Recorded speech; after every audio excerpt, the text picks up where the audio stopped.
Hi friends, welcome back to my channel. আজকে প্রথম প্রশ্ন, গর্ভাবস্থায় কোন কোন সবজি খাওয়া উচিত? উত্তরটি হলো মিষ্টি আলু এবং সবুজ পাতাওয়ালা শাকসবজি। এগুলো সব কিছুতেই ভিটামিন এ থাকে। ভিটামিন এ আপনার সন্তানের হাড়ের বেড়ে ওঠা, দৃষ্টিশক্তি তৈরি ও ত্বকের বিকাশের জন্য প্রয়োজন।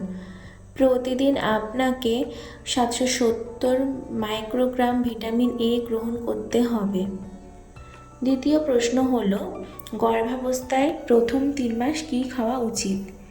এই সময় মায়ের খাদ্য তালিকায় অবশ্যই পর্যাপ্ত ক্যালসিয়াম জাতীয় খাবার রাখতে হবে, যেমন দুধ, দই, প্রাণীয়, ব্রুকলি, বাঁধাকপি, ঢ্যাঁড়স, কাঁটাযুক্ত মাছ, টুফু, পালং শাক, ডুমুর, ডিম, তিল, তিসি ইত্যাদি। ক্যালসিয়াম শোষণের জন্য ভিটামিন প্রতিদিন প্রয়োজন। পরের প্রশ্নটি হলো, গর্ভবতী হওয়ার প্রথম লক্ষণগুলি কী কী?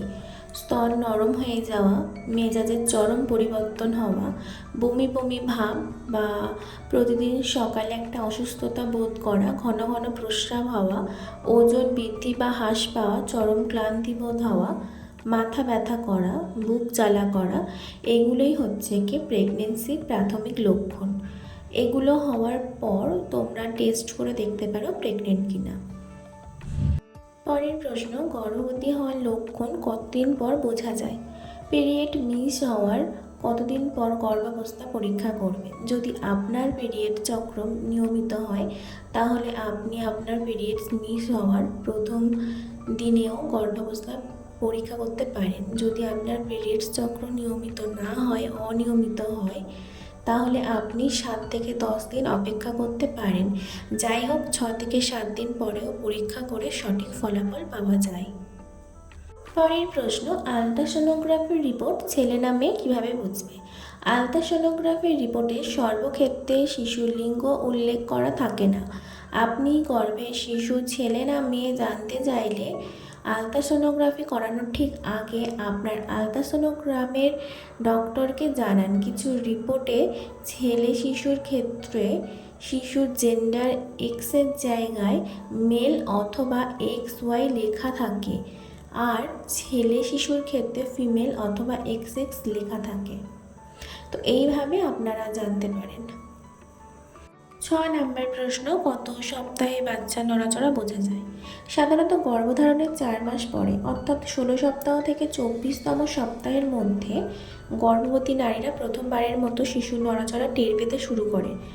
এর মধ্যে বেশিরভাগই নারী গর্ভাবস্থার 18 সপ্তাহ থেকে 20তম সপ্তাহের মধ্যে প্রথমবারের জন্য নাড়াচড়া অনুভব করতে পারেন। গর্ভকাল আগানোর সাথে সাথে পেটের ভেতর শিশুর নাড়াচড়াও বেশ পাল্লা দিয়ে বাড়তে থাকে। পরের প্রশ্নটি হলো, বাচ্চার ওজন কত হলে নর্মাল ডেলিভারি হয়? সাধারণত জন্মের সময় একটি সুস্থ বাচ্চার ওজন 2.5 থেকে 4 কেজির মধ্যে হয়ে থাকে।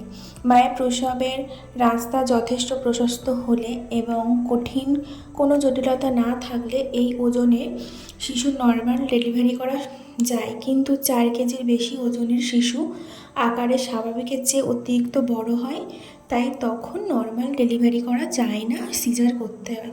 আর এখনকার দিনে প্রায় ক্ষেত্রেই মায়েদের বিভিন্ন সমস্যার কারণে সিজার করতে হয়, নর্মাল ডেলিভারি হয় না।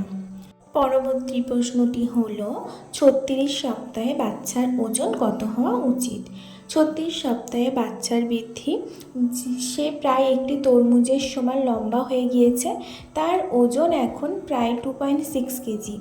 আপনার গর্ভে এখন হয়তো ছোট শিশুর মাথা নিচের দিকে এবং পা উপরের দিকে করে রয়েছে। পরবর্তী প্রশ্ন হলো, 2 সপ্তাহে বাচ্চার ওজন কত বাড়ে?